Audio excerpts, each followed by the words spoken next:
Start your amazing career with KSG Institutions and JK College of Nursing and Paramedical, a beautiful campus with 15 UG programs, 6 PG programs, and 7 research programs. No donation, no capitation.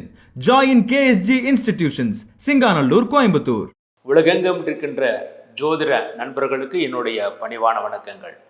இன்றைய பதிவில் ஒவ்வொரு லக்னத்திற்கும் எந்த பலன்களை கொடுக்கும், எந்த கிரகம் யோகத்தை கொடுக்கும், எந்த கிரகம் மாரகத்தை கொடுக்கும், எந்த கிரகம் நன்மையை கொடுக்கும், எந்த கிரகம் தீமையை கொடுக்கும் என்பதை பற்றி தெளிவாக பார்ப்போம். இவ்வாறு பார்க்கும்போது கிரகங்களை இரு அணிகளாக பிரிக்க வேண்டும். ஒன்று தேவர் அணி, மற்றொன்று அசுரர் அணி. தேவர் அணிக்கு தலைவராக இருக்கக்கூடியவர் குரு பகவான். அசுரருடைய அணிகளுக்கு தலைவராக இருக்கக்கூடியவர் சுக்கிரன், அதாவது அசுர குரு சுக்கிரன். தேவர் அணியில் இருக்கக்கூடிய கிரகங்கள் என்றால் சூரியன், சந்திரன், செவ்வாய். இந்த 3 கிரகங்கள் தேவர் அணியில் இருக்கக்கூடியவர்கள். அதற்கு தலைவராக இருக்கக்கூடியவர் ராகு, குரு பகவான். அடுத்து அசுரர் அணியில் இருக்கக்கூடிய கிரகங்கள், அதன் தலைவராக இருக்கக்கூடியவர் சுக்கிரன், அதன் பிறகு சனி, புதன், ராகு, கேது. இந்த கிரகங்கள் அசுரர் அணியில் இருக்கக்கூடிய கிரகங்கள். இந்த கிரகங்களின் அடிப்படையை கொண்டும் ஒவ்வொரு ராசிக்கும் எந்த ராசி பாதக ராசி, எந்த ராசி கேந்திர ராசி, திருவோண ராசி என்பதை பற்றியும் அதை அடிப்படையாக வைத்து கொண்டு ஒவ்வொரு ராசிக்கும் ஒவ்வொரு லக்னத்திற்கும் எந்த கிரகம் நன்மையை தரும், எந்த கிரகம் தீமையை தரும் என்பதை தெளிவாக இனி நாம் பார்ப்போம். விருச்சிக லக்னம். விருச்சிக லக்ன அதிபதியாக கூடியவர் செவ்வாய். இந்த செவ்வாயோட நிறம் என்றால் சிகப்பு நிறம். ஆகவே சிகப்பு வஸ்திரத்தை, சிகப்பு ஆடை அணிந்து கொண்டு அவர்கள் எந்த காரியத்தை செய்தாலும் அந்த காரியத்தில் நிச்சயமாக வெற்றியை முன்னேற்றத்தையும் பெறுவார்கள்.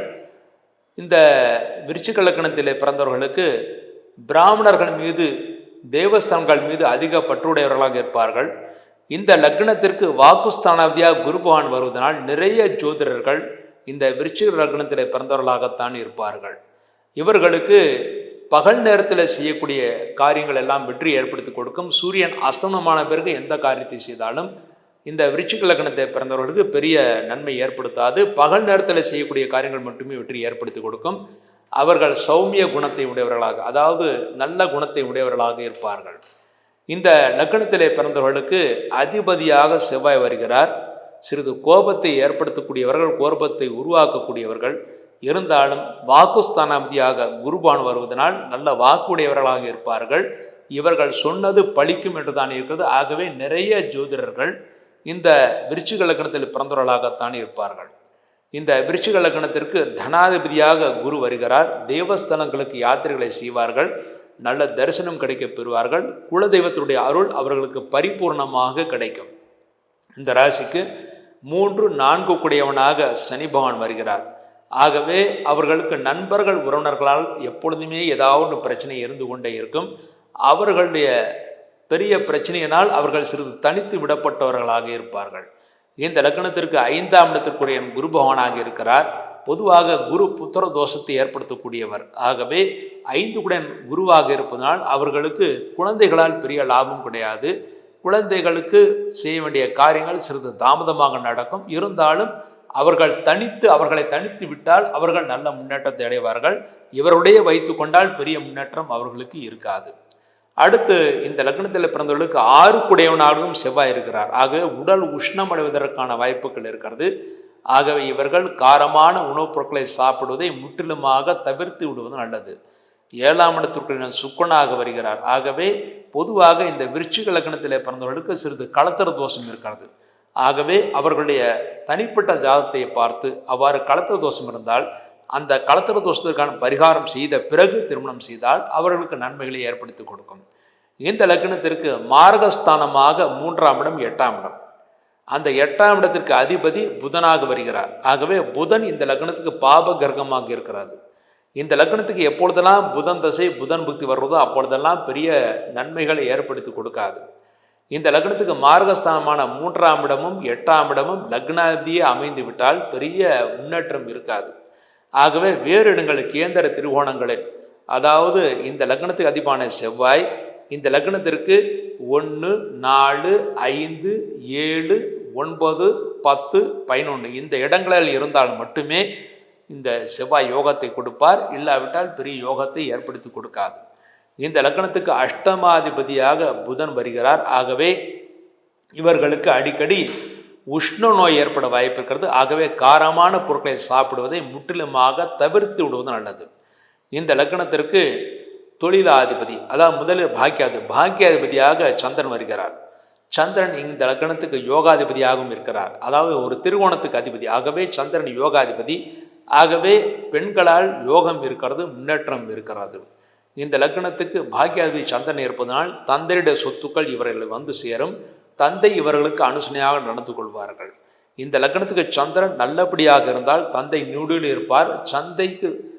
சந்திரன் தோஷத்துடன் இருந்தால் பெரிய முன்னேற்றம் இருக்காது. இந்த லக்னத்திற்கு 10ஆம் இடத்திற்கு அதிபதி, அதாவது 10ஆம் இடத்திற்கு அதிபதியாக இந்த லக்னத்துக்கு சூரியன் வருகிறார். ஆகவே 10ஆம் இடத்துக்கு அதிபதியாக சூரியன் வருவதனால் இந்த லக்னத்தில் பிறந்தவர்கள் அரசு துறையிலே அதிக ஈடுபாடு உடையவர்களாக இருப்பார்கள். பலர் அரசு வேலை செய்பவர்களாகவும் இருப்பார்கள். ஒன்று அரசு வேலை செய்பவர்களாக அல்லது ஜோதிடர்களாக இருப்பவர்கள் இந்த விருச்சிக லக்னத்திலே பிறந்தவர்களாக இருப்பார்கள். இந்த விருச்சிக லக்னத்திலே பிறந்தவர்களுக்கு பாக்கியாதிபதியாக சந்திரன் வருகிறார். இந்த லக்னத்திற்கு அதிபதியாக இவர்களுக்கு செவ்வாய் வந்தாலும் பாக்கியாதிபதியாக சந்திரன் வருகிறார். சந்திரனுடைய சேத்திரம் என்றால் திருப்பதி ஏழுமலையான் கோயில். அவர்கள் திருப்பதி ஏழுமலையான் கோயிலுக்கு சென்று வணங்குவது மிகவும் சிறப்பானது. அதுவும் திங்கட்கிழமை என்று திருப்பதி ஏழுமலையானை அவர்கள் வணங்கினால் நன்மைகளை பெற முடியும். இந்த திருப்பதி ஏழுமலையான் வழிபாடு செய்யும்போது எப்படி வழிபாடு செய்ய வேண்டும் என்றால், முதலிலே ஏழுமலையான் கோயிலுக்கு செல்வதற்கு முன்பாக கீழ் திருப்பதியில் இருக்கின்ற சீனிவாச மங்காபுரம் என்ற ஒரு கோயில் இருக்கிறது. எங்கே எப்படி மேலே பெருமாள் இருக்கிறாரோ, அதாவது சீனிவாச பெருமாள், அதாவது திருப்பதி ஏழுமலையான் எப்படி இருக்கிறாரோ அதே மாதிரியே கீழே சீனிவாச மங்காபுரம் என்ற ஊர் இருக்கிறது. அந்த சீனிவாச மங்காபுரத்தில் எப்படி மேலே இருக்கிறோ அதை போலவே இங்கே இருப்பார். அதாவது இங்கே திருப்பதி ஏழுமலையானை எளிதாக தரிசனம் செய்ய முடியும். அங்கே தரிசனம் செய்துவிட்டு அதன் பிறகு கீழ்த்திருப்பதியில் இருக்கிற கோவிந்தராஜ பெருமாள் கோயிலை தரிசனம் செய்ய வேண்டும். அதன் பிறகு ஆழ்வார் தீர்த்தம் சென்று அங்கே ஆழ்வாரை வணங்கிவிட்டு அதன் பிறகு அங்கே இருக்கிற கபிலேஸ்வரரை வணங்கிவிட்டு வர வேண்டும். அதன் பிறகு மேலே பெருமாள் கோயிலுக்கு, அதாவது ஏழுமலையான் கோயிலுக்கு செல்ல வேண்டும். ஏழுமலையான் கோயிலுக்கு சென்று அங்கே முதலிலே வராக பெருமாளையும் ஹைகிருவ பெருமாளையும் வணங்கிவிட்டு அதன் பிறகு அங்கே புஷ்கரனிலே சிறிது தீர்த்தமாடிய பிறகு அல்லது புஷ்கரனிலே நீரை தெளித்து விட்டு அதன் பிறகு ஏழுமலையான தரிசனம் செய்ய வேண்டும். அந்த ஏழுமலையான தரிசனம் செய்வது திங்கட்கிழமை தரிசனம் செய்யும்படி தரிசனத்தை நீங்கள் ஏற்பாடு செய்து கொள்ள வேண்டும்.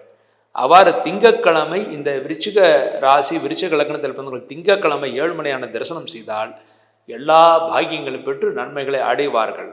அடுத்து இந்த லக்னத்துக்கு தொழில் ஸ்தானாதிபதியாக சூரியன் இருப்பதனால் அரசு நிறுவனத்தில் வேலை செய்தல் பிரியமுடையவர்கள். அடுத்து லாபாதிபதியாக புதன் வருகிறார். ஆகவே சொந்த தொழிலில் பெரிய முன்னேற்றம் இருக்காது. சொந்த தொழில் என்றால் சர்வீஸ் தொழில், அதாவது ஜோதிடம் பார்ப்பது அல்லது தரகு வேலை செய்வது, இதன் மூலமாக அவர்கள் லாபத்தை பெற முடியும். விரையாதிபதியாக சுக்கரன் இருக்கார். ஆகவே இந்த லக்னத்தில் பிறந்தவர்கள் பெண்களுக்கு பணம் கொடுத்தால் கடன் கொடுத்தால் திரும்பி வராது. ஆகவே பெண்களுக்கு கடன் கொடுப்பதை முற்றிலுமாக தவிர்த்து விட வேண்டும்.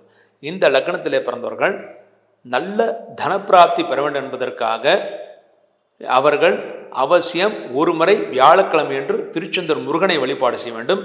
எல்லா பாக்கியங்களும் பெற வேண்டும் என்பதற்காக ஒரு திங்கட்கிழமை என்று வருடம் திங்கட்கிழமை என்று திருப்பதி ஏழுமலையான தரிசனம் செய்ய வேண்டும்.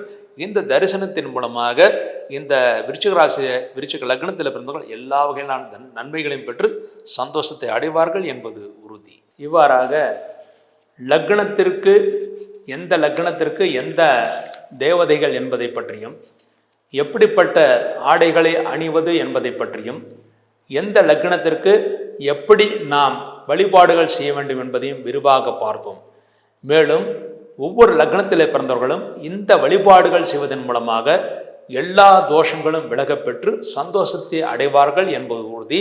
அடுத்து இந்த லக்ன பலன்களை பார்க்கும்போது இதை நீங்கள் ராசிக்கும் பார்க்கலாம், லக்னத்திற்கும் பார்க்கலாம். லக்னத்திற்கு பிரதானமாக நடக்கும், ராசிக்கு ஒரு 50% நன்றாக நடக்கும்.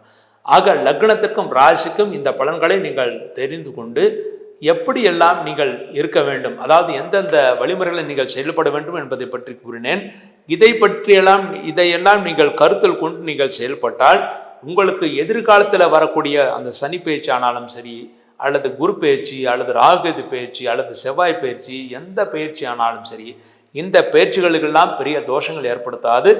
மேலும் இந்த பரிகாரங்கள் ஒவ்வொரு லக்னத்திற்கும் சொல்ல பரிகாரங்கள் எப்பொழுதுமே செய்தால் போதுமானது, எந்த தோஷங்களும் ஏற்படுத்தாது. மேலும் வாழ்க்கையில் அனைத்து விதமான சுபங்களும் பெற்று சந்தோஷத்தை அடைத்து நிம்மதியான வாழ்க்கை, நிம்மதியான மன வாழ்க்கை, நிம்மதியான படிப்பு, நிம்மதியான தொழில், நிம்மதியான சந்தோஷம் ஆகியவற்றை பெற்று எல்லா வகையிலும் சந்தோஷத்தை அடைவார்கள் என்பது உறுதி.